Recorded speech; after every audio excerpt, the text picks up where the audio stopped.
Survivor series war games में दिखाई दिया बहरूपिया क्या डीन एम्ब्रोज है। रोमन रेंस का आगे क्या होने वाला है रेसलमेनिया 42 में किसे फेस करेंगे। इसके अलावा दोस्तों बात करने वाले हैं सर्वाइवर सीरीज वॉर गेम्स के आफ्टर मैथ की, यानी कि सर्वाइवर सीरीज के बाद हुआ तो हुआ क्या। तो मेरा नाम है गौरव, आप देख रहे WHG गाइस है। आज की दूसरी वीडियो को शुरू में लाइक करना है अगर आप इसी तरीके का कंटेंट देखना चाहते हैं। तो सबसे पहले आपको बता दूं दोस्तों कि आज Dominik Mysterio brand new intercontinental champion बन गए हैं। यस गाइस, उन्होंने जॉन सीना को हरा दिया, अपने जीवन की सबसे बड़ी विक्ट्री उन्होंने प्राप्त की है। द गेम ट्रिपल एच ने उन्हें कांग्रेचुलेट करते हुए चीज कही है कि बेटा डॉम, जो तुम जीते हो ये बहुत बड़ी चीज है, तुमने जॉन सीना को हराया है और इसके लिए कांग्रेट्स है, तुम ब्रांड न्यू चैंपियन हो। ओवरऑल दोस्तों ट्रिपल एच का ये बयान भी आया था सीना के ऊपर कि उन्हें कहीं ना कहीं तो टाइटल ड्रॉप करना ही था। तो यहां दोस्तों जो हुआ वो तो लाजमी था, बट अब जॉन सीना का आगे क्या होगा ये ज़्यादा बड़ा सवाल है। क्योंकि दोस्तों अब जॉन सीना जो है वो सैटरडे नाइट मेन इवेंट में जाने वाले हैं, जहां किसी सुपरस्टार को जो कि टूर्नामेंट जीतेगा उसको फेस करेंगे। तो यहां दोस्तों आपको बताना चाहूंगा कि एक फीमेल सुपरस्टार भी उनके शो के लिए कंफर्म हो चुकी है। नाम सुनकर शॉक मत होइएगा, स्टेफनी मैकमैन कंफर्म हो चुकी है कि जॉन सीना वाले शो में एक बड़ा रोल अदा करेगी। Yes guys, Stephanie McMahon is officially co host of Saturday Night Main Event. तो गाइज यहां बताया जा रहा है कि को होस्ट करने वाली है इस पर्टिकुलर शो को, जो कि 13 दिसंबर को होने वाला है। दरअसल स्टेफनी मैकमैन ने ही जॉन सीना का करियर बनाया है। सुनने में अटपटा लगता है, लेकिन एक टाइम को जब जॉन सीना के पास कोई गिमिक नहीं था तो गाइज उन्हें जो रैपर वाला गिमिक था डॉक्टर ऑफ ठगनॉमिक्स का, वो सजेस्ट किया था स्टेफनी मैकमैन ने। तो स्टेफनी मैकमैन के चलते दोस्तों जॉन सीना आज इस मुकाम पर है और इसीलिए को होस्ट करने वाली है उनके इस शो को, जिसका नाम है SNME John Cena retirement show. तो काफ़ी ह्यूज दोस्तों ये अनाउंसमेंट हो चुकी है। बात कर ली जाए दोस्तों इससे अगली न्यूज़ की, तो इससे अगली न्यूज़ जो आज की हमारी जुड़ी है वो जोड़े हुए है दोस्तों वॉर गेम 2026 से। 2025 देख लिया है, यहाँ दोस्तों अब 2026 में चांसेस इस बात के ज़्यादा रहेंगे कि हम लोगों को एक ऐसा थीम वापस देखने को मिले जो कि गाइस हम देखना डिजर्व भी करते हैं। काफ़ी टाइम से मैं देख रहा हूँ रॉ वर्सेस स्मैकडाउन हो ही नहीं रहा है।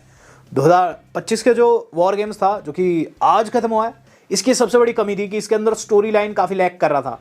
एक बारी को सोचिए कि रोमन रेंस को पंक एंड कोडी के साथ रखा हुआ है, लेसनर को लोगन पॉल और ड्रू मैकिंटायर जैसे बंदे के साथ में रखा है जिनके साथ ऑब्वियसली दोस्तों ब्रॉक लेसनर जो है वो उतने कंफर्टेबल नहीं है। तो गाइज ये काफ़ी बड़ा लैक था कि दोनों ही टीम्स में दोस्तों असमंजस था, दोनों ही टीम्स में सिंक्रोनाइजेशन की कमी थी, लेकिन मैच डिसेंट था। बट ये जो स्टोरी लाइन की कमी है, बहुत से लोग कह रहे हैं कि वॉर गेम्स अच्छा नहीं है और बताया जा रहा है कि अगले साल डब्ल्यू वाले रॉ वर्सेस स्मैकडाउन वापस ला सकते हैं। बात कर ली जाए दोस्तों इससे अगली न्यूज़ की, तो इससे अगली न्यूज़ जो आज की हमारी जुड़ी हुई है वो जुड़े हुई है दोस्तों एक ऐसे शख्स से जिसने काफ़ी ज़्यादा तारीफ कर दी है रोमन रेंस की। द गेम ट्रिपल एच ने दोस्तों रोमन रेंस की तारीफों के पुल बांध दिए। ऑब्वियसली आज रोमन रेंस की टीम तो हार गई, लेकिन शायद से रोमन रेंस जीत गए, क्योंकि रोमन रेंस ने एंड में एक नहीं दो चैंपियंस के साथ फेस ऑफ किया। CM पंक को भी फेस ऑफ करते हैं और कोडी को भी। कोडी को तो ये भी कह देते हैं कि आज के बाद मैं तेरे साथ टीम नहीं बनाने वाला। तो इस पर दोस्तों जब ट्रिपल एच से पूछा गया कि रोमन रेंस पर आपका क्या सोचना है, रोमन रेंस के पास टाइटल नहीं है इस मोमेंट पर, रोमन रेंस काफ़ी बड़ा बंदा है, जब आप उसकी एंट्रेंस देखते हैं आपको क्या लगता है। तो गेम ट्रिपल एच कहते हैं कि रोमन रेंस जो है अब इस मुकाम पर पहुंच चुका है कि उसके लिए टाइटल जीतना ना जीतना एक बराबर है, वो अब टाइटल से भी बड़ा बन चुका है। यहाँ वो आगे कहते हैं कि मुझे द अंडरटेकर की एंट्री देखकर लगता था कि ये वो बंदा है जिसे टाइटल मिले ना मिले ये बंदा टॉप पर ही रहेगा, और अब मुझे रोमन को देखकर ऐसा लगता है कि रोमन रेंस को टाइटल मिले ना मिले वो बंदा टॉप पर ही रहेगा। तो कहीं ऐसा तो नहीं कि ट्रिपल एच पूरा मन बनाकर बैठे हुए कि रोमन रेंस को टाइटल नहीं दिलाना है, क्योंकि मैं देख रहा हूँ काफ़ी टाइम से उन्हें मौका नहीं मिला है। बट जो भी है दोस्तों देखते हैं आगे रोमन का फ्यूचर क्या रहता है, क्योंकि मुझे तो ऐसा लग रहा है दोस्तों कि रोमन रेंस का फ्यूचर काफ़ी ब्राइट है। और आज उन्होंने दोस्तों काफ़ी तगड़ी कन्फ्यूजन क्रिएट कर दी, जहाँ दोनों ही सुपरस्टार के साथ उन्होंने फेस ऑफ किया है। इस चीज़ का मतलब ये है दोस्तों, चाहे कान इधर से पकड़ा जाए चाहे इस तरफ से पकड़ा जाए, कान पकड़ा जाएगा। रोमन रेंस दोस्तों या तो अनडिस्प्यूटेड चैंपियनशिप के पीछे जाएंगे, या तो दोस्तों हो सकता है हमें 2026 में एज ए वर्ल्ड चैंपियन देखने को मिले। तो यहाँ दोस्तों रोमन रेंस की सारी उंगलियां घी में है। बात कर लेते हैं दोस्तों इससे अगली न्यूज़ की। गाइस इससे अगली न्यूज़ जो आज के हमारी जुड़ी हुई है वो जुड़े हुए है दोस्तों एक ऐसे सुपरस्टार से जो कि गाइस ऐड हो चुका है महिलाओं के उस पोस्टर में जो कि हाल फिलहाल में लॉन्च हुआ था। दरअसल दोस्तों हाल फिलहाल में डब्ल्यू वालों ने महिलाओं का भी रेसलमेनिया थीम बेस्ड एक वीडियो पैकेज निकाला था और उसका पोस्टर भी आया था। हालांकि हम इसे कवर करना भूल गए थे और यहाँ दोस्त मैं बताना चाहूँगा अब इसके अंदर ऐड कर दिया गया लिव मॉर्गन को। जी हाँ, पोस्टर आपके सामने है। ये जो सो कॉल्ड डिनर बेस्ड इन्होंने टीजर लॉन्च किया था अगले साल की रेसलमेनिया का, इसमें दोस्तों अब लिव मॉर्गन को भी ऐड कर दिया गया है। यानी कि लिव मॉर्गन हो सकता है आप लोगों को अगले साल रेसलमेनिया में कोई बड़ा रोल अदा करते हुए नजर आए। चूँकि दोस्तों ये सारी टॉप की महिलाएँ हैं, लिव मॉर्गन को इसमें से आउट नहीं रखा जा सकता। लिव मॉर्गन भी दोस्तों इसमें ऐड हो चुकी है। अपडेटेड वर्जन दोस्तों इस पोस्टर का आ चुका है। अब वहीं बात की जाए दोस्तों कि रोमन क्या सोचते हैं इस वक्त। रोमन के बारे में मैंने आपको बहुत कुछ बता दिया है कि रोमन रेंस जो है उन्हें ट्रिपल एच पसंद कर रहे हैं, एट द सेम टाइम उन्हें टाइटल अपॉर्चुनिटी नहीं दे रहे हैं। लेकिन रोमन रेंस के पतन में एक कारण ये भी है कि पॉल हेमन को उन्होंने अपने साथ रखा, पॉल हेमन ने उन्हें एंड में धोखा दे दिया। तो ये भी एक बहुत बड़ा रीज़न है दोस्तों कि पॉल हेमन का उन्हें सपोर्ट नहीं मिला जिस मोमेंट पर मिलना चाहिए था। तो यहाँ बात की जाए रोमन की, रोमन ने दोस्तों हाल फिलहाल में बात की है पॉल हेमन के ऊपर। वो कहते हैं कि पॉल हेमन से बड़ा गद्दार कोई ना होगा। वो कहते हैं कि पॉल हेमन को फैमिली में लाना ही बहुत बड़ी गलती थी, मुझे उसे बाहर ही रखना था।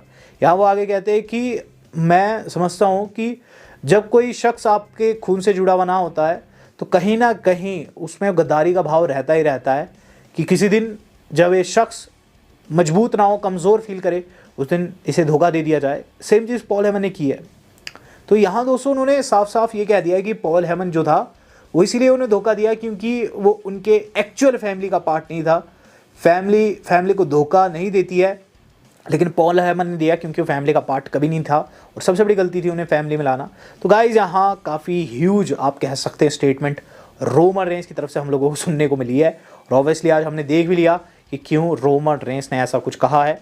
बात कर ली जाए दोस्तों इस अगली न्यूज़ की। तो गाइस इससे अगली न्यूज़ जुड़ी है Y2J क्रिस जेरिको से। तो अगर आप क्रिस जेरिको के बड़े वाले फैन हैं, ये न्यूज़ आपके लिए है। Yes guys, Y2J Chris Jericho के ऊपर आ चुकी है तगड़े वाली अपडेट। बताया जा रहा है कि क्रिस जेरिको जो है WWE के साथ एक नई डील में साइन हो सकते हैं। यहाँ तक भी बताया जा रहा है दोस्तों कि क्रिस जेरिको के सामने जो नई डील रखी गई है उसके अंतर्गत वो एक रिटायरमेंट स्टोरी लाइन का पार्ट होने वाला है। यानी कि दोस्तों कोई लंबी डील में साइन नहीं होंगे, हो सकता है एक ज़्यादा 1.5 साल के लिए WWE का पार्ट होने वाला है और ये एक रिटायरमेंट स्टोरी लाइन की और बढ़ेगी। इवेंचुअली Y2J WWE से ही रिटायर होंगे और इवन दोस्तों ये जो कॉन्ट्रैक्ट है बताया जा रहा है ये शुरू हो जाएगा 2026 की शुरुआत में। विच दैट बीइंग सेड कि रॉयल रंबल में हमें Y2J क्रिस जेरिको की रिटर्न देखने को मिलेगी। गाइस अब बात कर ली जाए आज के अपनी सेकंड लास्ट अपडेट की। सेकंड लास्ट अपडेट जो आज की हमारी जुड़ी हुई है वो जुड़े हुए है वॉर गेम्स में हुए उस चेंज की जिसने दिल खट्टा कर दिया। तो आज सर्वाइवर सीरीज वॉर गेम्स में सब कुछ था। अगर आप ऐसा सोचते हैं तो एक बार आपको फिर से रिविजिट करना चाहिए वॉर गेम्स को। वहाँ दोस्तों मैच के ड्यूरिंग हमें शार्क केज देखने को ही नहीं मिला। जी हाँ, वो छोटा सा पिंजरा जिसमें सारे के सारे स्टार आपस में बंधे रहते हैं या फिर कह लीजिए बंद हो रखते हैं सेम टीम के, वो कहाँ था। ये थीम जो था ये बिल्कुल चेंज हो गया है और हिस्ट्री में पहली बार ऐसा हुआ कि वॉर गेम्स देखने को तो मिला लेकिन उसमें शार्क केज नहीं था। तो क्या टीके वालों के पास पैसे खत्म हो चुके हैं? जी नहीं। क्या ट्रिपल एच पगला चुके हैं? जी नहीं। दरअसल दोस्तों इस बार शार्क केज सिर्फ ब्रॉक लेसनर की वजह से नहीं था। जी हाँ, ब्रॉक लेसनर का कैरेक्टर ऐसा कैरेक्टर है जिसे आप इमेजिन नहीं कर सकते कि बाकी के स्टार्स के साथ, बाकी के 4 सुपरस्टार्स के साथ किसी केज में बंद है। तो ये चीज़ WWE को खासकर ट्रिपल एच को समझ आई। उन्होंने दोस्तों शार्क केज को हटाने का फैसला लिया हिस्ट्री में पहली बार। यहाँ दोस्तों रोमन रेंस तो एक बारी को हो भी सकते हैं किसी केज में बंद, हमने देखा भी है पास्ट में 2 बारी। लेकिन रोमन रेंस के अलावा दोस्तों बात करूँ लेसनर की, लेसनर के कैरेक्टर को इससे बहुत ज़्यादा नुकसान होता। हाँ मैं मानता हूँ कि ब्रॉक लेसनर जो है उन्होंने अलायंस बनाई लेकिन वो पॉल हेमन के कहे पे बनाई थी, वरना वो अकेले लड़ना पसंद करते हैं। इसीलिए दोस्तों इस बारी शार्क केज नहीं था। गाइज अब उस चीज़ की बात कर लेते हैं जिससे ब्रॉक लेसनर की टीम की जीत हुई है। वो बहरूपिया कौन था? बहुत से लोग दोस्तों बहुत सी चीज़ें कह रहे हैं। बहुत से लोग दोस्तों ये कह रहे हैं कि R-Truth है, कुछ लोग कह रहे हैं सोलो सिकॉया है, कुछ लोग ये चीज़ भी कह रहे हैं कि ये बेकी लिंच हो सकती है। लेकिन यह तो है कौन? इवन दोस्तों मैंने बहुत से ट्वीट्स ऐसे देखे जिसमें डीन एम्ब्रोस का कहा जा रहा है कि ये जो बंदा है इसकी जो मूवमेंट थी डीन एम्ब्रोस के जैसी थी। इसके साथ साथ बहुत से लोग ये चीज़ भी कह रहे हैं कि डीन एम्ब्रोस ही विश्व में दूसरे व्यक्ति है जो कि इस मोमेंट पर सैथ रॉलिंस का कर्ब स्टॉम्प यूज़ कर रहे हैं और जिस तरीके से उसने मारा ना वो लगा भी कि जॉन मॉक्सली डीन एम्ब्रोस के जैसा स्टॉम्प है, तो यहाँ फैंस ये भी कह रहे हैं कि ये डीन एम्ब्रोस है। लेकिन क्या ये डीन एम्ब्रोस है? क्योंकि दोस्तों हमने कई बार डिस्कस किया है कि ट्रिपल एच इंटरेस्टेड है डीन एम्ब्रोस में और जॉन मॉक्सली आ सकते हैं, बट हम ये चीज़ भी जानते हैं कि अभी 1-2 साल तक वो AEW के साथ बाउंड है। गाइज ये है तो है कौन? तो यहाँ अपडेट आ चुकी है फाइटफुल सिलेक्ट की माने तो गाइज ये ऑस्टिन थ्योरी ही है। फाइटफुल वालों ने कंफर्म कर दिया ऑस्टिन थ्योरी है। और अगर दोस्तों हम खुद भी एग्जामिन करेंगे तो हमें पता चलेगा कि ये ऑस्टिन थ्योरी ही है, क्योंकि पहली चीज़ है कि इसके शोल्डर ब्रॉड है, इसके ट्रैप जो है उभरे हुए हैं और इसके खड़े होने का जो स्टाइल है वो बिल्कुल ऑस्टिन थ्योरी के जैसे है। इवन दोस्तों कुछ एक फैंस कह रहे हैं कि इसका पिछवाड़ा बड़ा है ऑस्टिन थ्योरी के जैसे। तो गाइज ये ऑस्टिन थ्योरी ही है।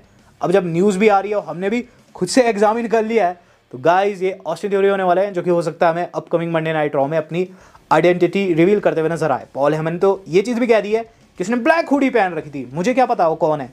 लेकिन दोस्तों इससे पहले न्यूज़ आई थी कि ऑस्टिन थ्योरी को विजन में डाला जा सकता है। और गाइज ये ऑस्टिन थ्योरी ही है, क्योंकि वॉलर के साथ उनकी टीम टूट चुकी है और अब दोस्तों होने वाले हैं पॉल हेमन के ग्रुप का हिस्सा। आपको क्या लगता है दोस्तों एक कौन है? क्या ये आपके अनुसार डीन एम्ब्रोस ही है, या फिर ऑस्टिन थ्योरी, या फिर मॉन्टेज फोर्ड, या फिर कोई और जो कि आपके दिमाग में हो इस मोमेंट पर? Do let me know. Video मेरी आज तक इतना ही। धन्यवाद। शब्बा खैर।